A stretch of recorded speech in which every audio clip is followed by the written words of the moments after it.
আজকে আমার অনেক পছন্দের একটা মানুষের ডিভোর্স হয়ে গেছে এই নতুন বছরে 2026 সালে এসে তাহসানের মতো একটা মানুষের ডিভোর্সের কথা শুনবো বা দেখবো, এটা স্বপ্নেও ভাবি নাই। কয়েক শত মনে হয় স্ট্যাটাস দেখে ফেলেছি তাহসানকে নিয়ে, বিভিন্ন মানুষ বিভিন্ন লেখালেখি করছেন।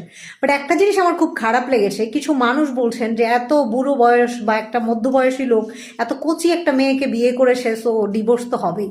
আবার অনেকে বলছেন বদনজরের কারণে নাকি তাদের সম্পর্ক ভেঙে গেছে, কারণ বদনজরকে এখন সবাই বিশ্বাস করছে। কারণ কোনো রিজন নাই সম্পর্ক ভাঙার পেছনে, কোনো লজিক নাই।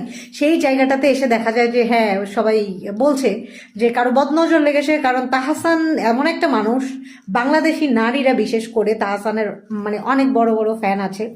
তো সেই জায়গা থেকে তারাই হয়তো বদনজর দিয়েছে, এই জন্য তাহসানের সংসারটা ভেঙে গেছে। আসলে সংসার একটা মানে আহ, প্রাকৃতিক আর্ট বলতে পারেন। এইটা সবার মধ্যে কিন্তু থাকে না। কিছু মানুষ আছে লাইফে অনেক ভোগান্তি ফেরি